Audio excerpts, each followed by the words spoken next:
30 million pounds of trash from this river all by myself. But there's a catch, because Mr. Beast and his boys and a butt ton of volunteers are gonna try and beat me to it by collecting 30 million pounds of trash from this beach. Now I know what you're thinking. Psh, Mark, 1 versus 1,000 hardly seems like a fair fight. And you'd be right, except for one minor detail I neglected to mention. I actually do have one other teammate who just so happens to be a floating 50-ton trash-eating robot. You gotta play to your strengths, right? Oh, wait, we've seen these robots before, haven't we?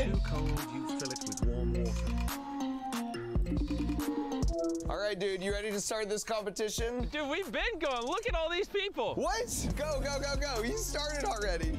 So with the trash picking competition officially underway, while Mr. Beast and his crew perform manual labor like a bunch of lame humans, all the trash stuff is blowing on me. All me and my autonomous robot had to do was wait. And we didn't have to wait long.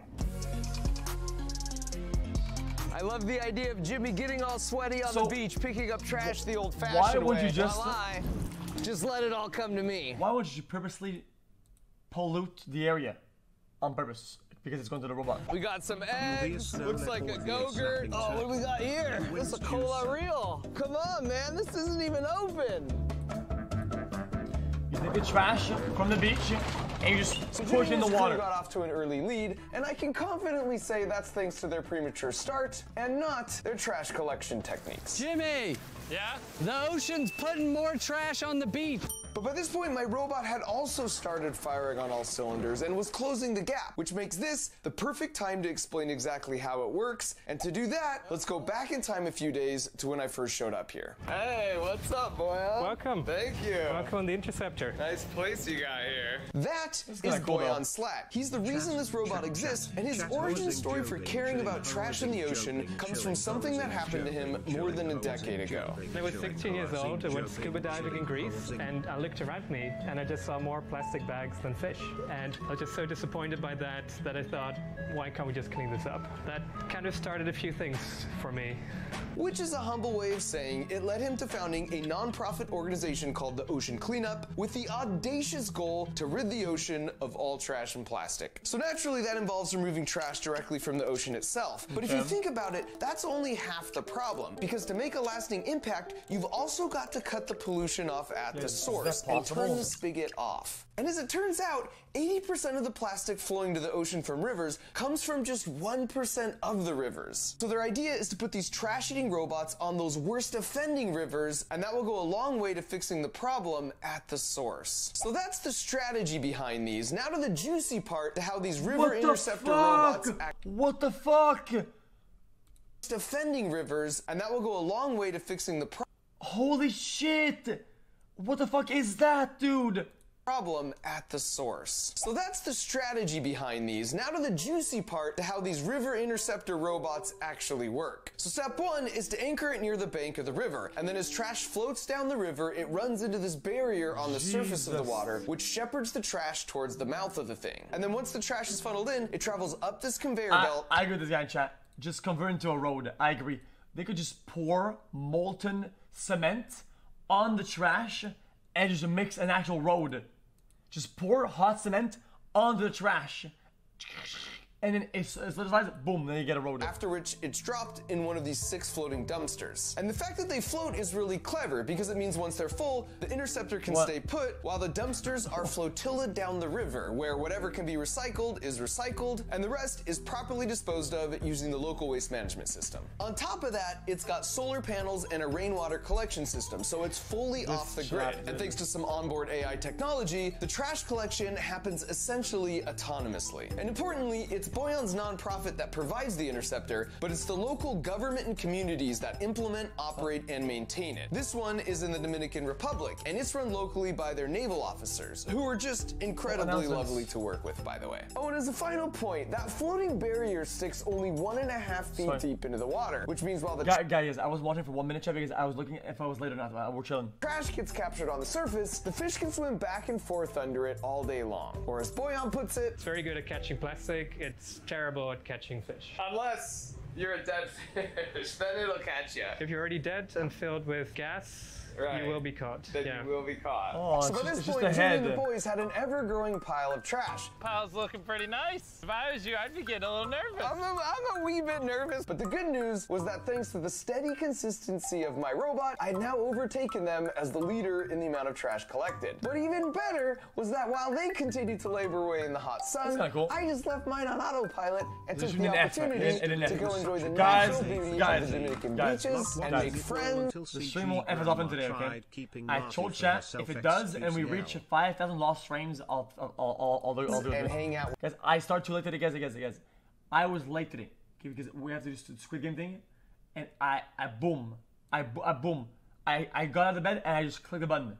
Okay, I didn't have time. I didn't think about it. Locals, and even have this amazing Disney princess of a moment. And while I don't speak Manatee, I think she was coming to say thank you on behalf of all the ocean creatures for us doing our part to keep the trash out of their home. And after that, my curiosity got the best of me, so I went to check out their progress firsthand. And after a brief display of dominance, keep it up, boys, keep it up. You want to come help us? I'm picking up trash right now. Look at that, a cushion, a couch cushion. This is a live feed of what's going on right now. There's a lot of couches in the ocean. That's like 8 of my shovels a second. Yeah, back to work. I eventually helped them out because I'm such a nice guy, even going as far as to offer to place their hard-earned trash. But there's so much of it though. How does the trash get there? I don't get it. So it counts towards their total and not mine. So as the sun set over the city, I don't get it. How does the trash get there? Who, after I introduced myself, kept pronouncing my name as Gringo for some reason. And right there behind me, you could see the robot was just powering on because that's what robots do. Collecting trash for me through the night, so I continued to add to my totals even while I slept. The next day started out nice, but then rained hard for a few hours, which increased the trash in the river quite a bit. In fact, they told me after a heavy rain, all 6 dumpsters can get filled in a single day, which seemed just crazy to me. So when I asked where all the trash was coming from, we took a trip up the river, and before long, the source of the trash became pretty obvious. Anytime we saw a canal like this meant to carry rainwater to the river, and there were a lot of them, it would be filled with trash that washes down from the communities near the river. And even worse, you could see sometimes how people would throw trash off the side of the cliff down to the river as an improvised trash dump. And part of me felt really frustrated by this until we parked the boat and actually visited one of these communities.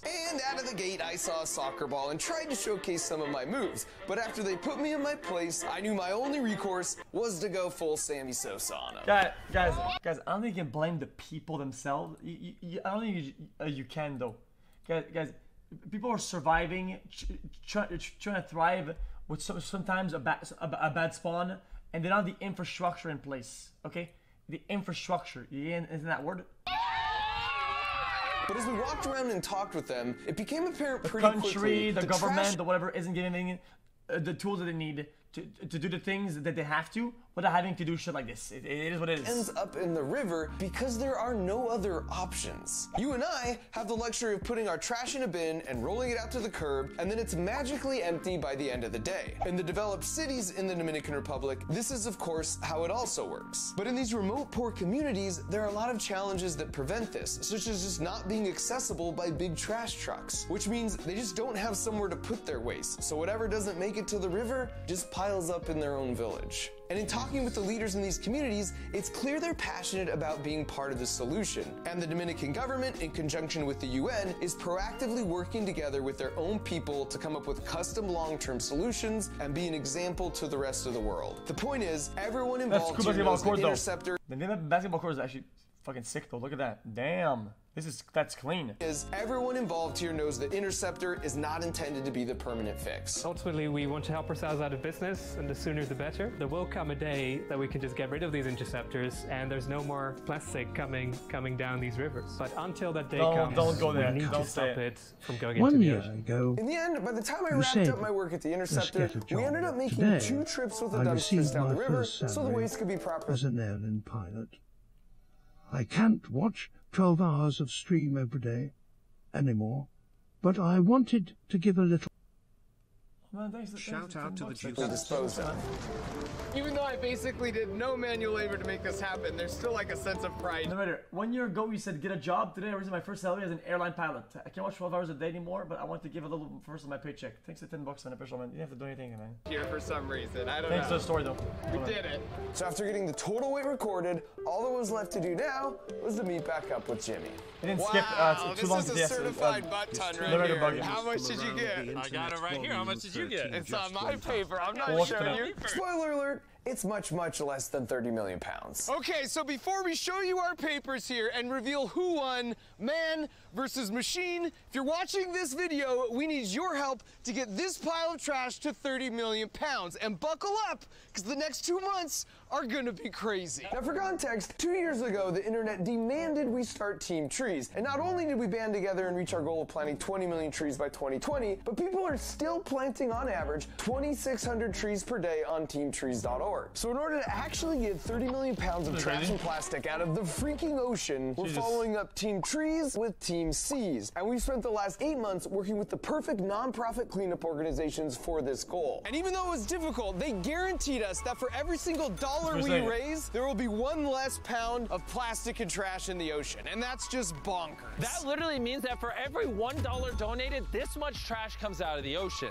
And for $5, this much trash comes out of the ocean. And we're gonna pull this off by not just tackling trash in the ocean, but cutting off the trash sources at the rivers and beaches too. So half the money we raise will go to Boyan's charity, the Ocean Cleanup, so they can just make a butt ton more of these trash-eating robots, and then they'll place them in that 1% of rivers that are the worst offenders by far. And then the other half of the money will go to Ocean Conservancy, and they'll focus on the beaches with tons of volunteer beach cleanups, and then of course actually going out to sea and cleaning up a bunch of trash there as well. And so we need your help, because 30 million less pounds of trash in the ocean really means we're trying to raise $30 million by the end of the year, in just 2 months. Which is insanity, and exactly why we banded together the entire YouTube community, heck, all of social media, to help us hit our goal by the end of the year. Go Team Seas! Let's do this. We're saving the oceans in 2 ways. I don't know if you realize, we can do this. Hello, chat. This is my weekly reminder to remind you. Hey, bro. Nice cock, boy. Proper waste management and helping the environment makes me moister than an oyster. Okay, xQcl. From the ocean by donating $100,000. And YouTube Originals has stepped up, and they'll be matching the first $400,000 donated. But that's still way, way less than 30 million. If you're a working adult, consider how much trash you're willing to remove to send a message. And if you're a kid, talk to your parents about this. Get creative and do some chores to earn some money. Or maybe talk to your teacher and set up a class or school fundraiser using the team feature on the website. And then after that, retweet anything to do with Team Seas. Like, share, watch 100 times every Team Seas video. Support this campaign. We need you. You can start by sharing this video and then just harass all your guys, it's not so hard, right? People aren't like playing the game. Creators, make sure they're on board Team Seas. With all the division in the world, this just feels like something we can all see eye to eye on. Like everyone agrees that trash and plastic don't belong in our beautiful oceans. And of course we know Team Seas alone won't solve this issue, but it sends a strong message that young people are hungry and willing to go beyond just retweets to raise awareness. We can be a catalyst. I was doing stuff like this. My fellow Americans cannot get a part of the I don't tell you guys. I don't like doing that. I think it's weird. I think it's weird. It's weird to always publicize donations. It's really weird. For positive change in this world, I am just so stoked. Because it looks like I'm trying. It's like a virtue signal. Look, I'm so nice. I can use a platform to say to donate to stuff, which is good. We totally got a good this. thing. Donate this $5 to my streamer. Whenever it's public, it's like I don't know. How many pounds of trash is right here?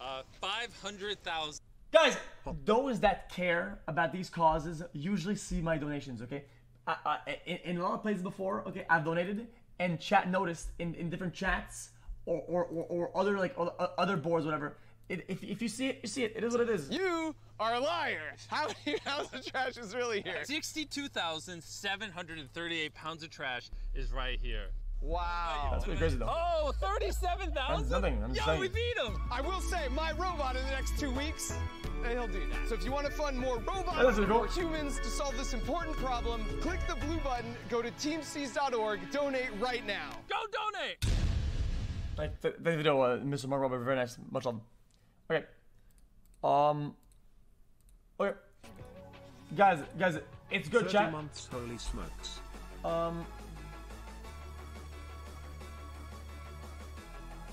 Some will crash, sounds good.